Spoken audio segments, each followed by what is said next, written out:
बच्चों चलिए इस प्रश्न को हल करते हैं और समझते हैं कि प्रश्न में हमें क्या बोला गया है। ठीक है, तो जो हमारा प्रश्न है यहाँ पे बोला गया है कि दिए यदि DE जो है समानांतर है AQ के, ठीक है, और DF जो है वो समानांतर है AR के, तो बोला है सिद्ध करने के लिए कि EF हमारा समानांतर होगा QR के। ठीक है, तो इस प्रश्न को हल करने से पहले हम इस प्रश्न के मुख्य अवधारणा को देख लेते हैं कि कैसे हल करेंगे इस प्रश्न को। ठीक है, तो मुख्य अवधारणा, तो मुख्य अवधारणा में हम सबसे पहले देखते हैं एक प्रमेय, जो प्रमेय हमारा नाम क्या है, तो आधारभूत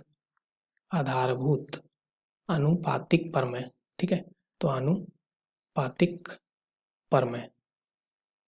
ठीक है, तो आधारभूत अनुपातिक प्रमेय से हम क्या जानते हैं, तो आधारभूत अनुपातिक प्रमेय अगर हमारा कोई त्रिभुज है मान लो, ठीक है, कोई त्रिभुज हमारा ऐसा कुछ दिया गया है जो कि है ABC, ठीक है, ऐसा कुछ दिया गया है। मान लो AB पे भुजा हमारा D है और AC पे भुजा हमारा E है। ठीक है, तो अगर ये DE जो है वो हमारा समानांतर है BC के। ठीक है, अगर हमारा यहाँ पे यदि त्रिभुज ABC में हमारा जो DE है वो समानांतर अगर हमारा BC के होता है, तो हम क्या लिख पाते हैं आधारभूत अनुपातिक प्रमेय से, तो हम बोल पाते हैं कि जो हमारा AD बटा BD होगा वो हमारा, इनका अनुपात किसके बराबर होगा, तो AE बटा EC के अनुपात के। ठीक है, तो ये हम बोल पाते हैं आधारभूत अनुपातिक प्रमेय में। और ठीक इसका अगर विलोम अगर हम देखें, ठीक है, तो अगर इनका विलोम देखें कि अगर हमारा यहाँ पे AD बटा BD बराबर AE बटा EC हो जाए, तो आधारभूत अनुपातिक विलोम प्रमेय से हम क्या बोल पाएंगे कि आधारभूत अनुपातिक के विलोम से हम विलोम प्रमेय से बोल पाएंगे कि जो हमारा यहाँ पे जो इनके जो हमारे भुजा है DE और BC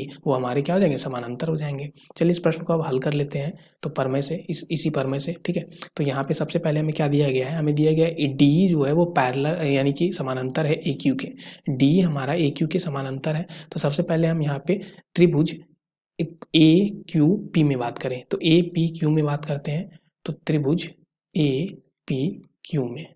ठीक है, तो APQ में अगर बात करें तो यहाँ पे क्या आ जाएगा, देखो APQ में अगर हम देखें तो हमें यहाँ पे क्या दिया गया है, DE जो है वो समानांतर है AQ के। ठीक है, तो यहाँ पे हमें दिया गया है कि DE समानांतर है, ठीक है, DE समानांतर है AQ के, ऐसा कुछ दिया गया है। ठीक है, तो यहाँ से हम बोल सकते हैं, इसलिए आधारभूत अनुपातिक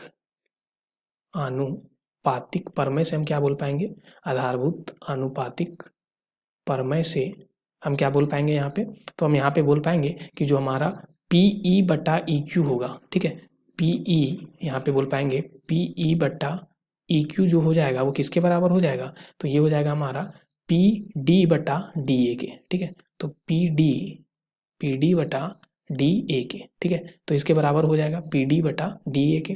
ठीक है, अब बात करते हैं हम दूसरा, इसको अभी हम समीकरण 1 बोल देते हैं। ठीक है, अब इसको समीकरण 1 बोल दो।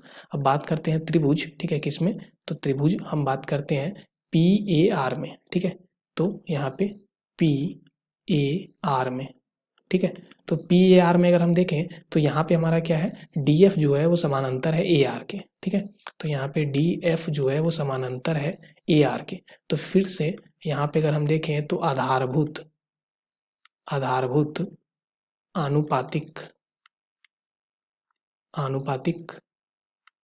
प्रमेय से हम क्या लिख पाएंगे, तो हम लिख पाएंगे यहाँ पे कि अगर हमारा DF अगर हमारा समानांतर है AR के, ठीक है, तो हम लिख पाएंगे PD बटा जो हमारा DA होगा वो PF बटा FR के होगा। ठीक है, तो PF बटा FR, यहाँ पे PF बटा FR। ठीक है, तो यहाँ पे हम लिखते हैं तो PF बटा FR। ठीक है, PF बटा FR किसके बराबर हो जाएगा हमारा, तो यहाँ से हम देख सकते हैं वो PD बटा DA के। ठीक है, PD बटा यहाँ पे हम लिखेंगे DA के, तो ये हो जाएगा PD बटा DA के। इसको समीकरण 2 बोल देते हैं अभी। तो अब समीकरण 1 और 2 में दाएं पक्ष दोनों में समान है, तो बाएं पक्ष भी हमारा समान हो जाएगा। ठीक है, तो इसलिए हम बोल सकते हैं, इसलिए समीकरण 1 तथा 2 से, ठीक है, हम क्या बोल पाएंगे कि जो हमारा यहाँ पे क्या हो जाएगा, PF बटा FR जो हो जाएगा वो किसके बराबर हो जाएगा, तो वो हमारा PE बटा EQ के। ठीक है, तो PE बटा EQ के। ठीक है, अब देखो PF और PF बटा FR बराबर PE बटा EQ है। ठीक है, तो यहाँ से अगर हम त्रिभुज अब PQR में बात कर लें, ठीक है, तो अगर हम देखें तो यहाँ पे इसलिए त्रिभुज PQR में, ठीक है, अगर PQR में अगर हम देखें तो यहाँ पे क्या आ जाएगा हमारा, तो त्रिभुज PQR में अगर हमारा PF यानी कि PE बटा EQ, ठीक है, PE बटा EQ बराबर हमारा क्या है, ठीक है, PE बटा, माफ़ कीजिएगा यहाँ पे नहीं है हमारा, ठीक है, तो यहाँ पे हम लिख रहे हैं, ठीक है, तो त्रिभुज PQR में अगर हम देखें तो जो माफ़ कीजिएगा PF बटा FR जो है वो हमारा PE बटा EQ के है, ठीक है, ये हमने पहले से देख रखा है। तो अगर ये हमारे अगर इनका जो अनुपात है वो बराबर है, ठीक है, तो हम बोल सकते हैं कि आधारभूत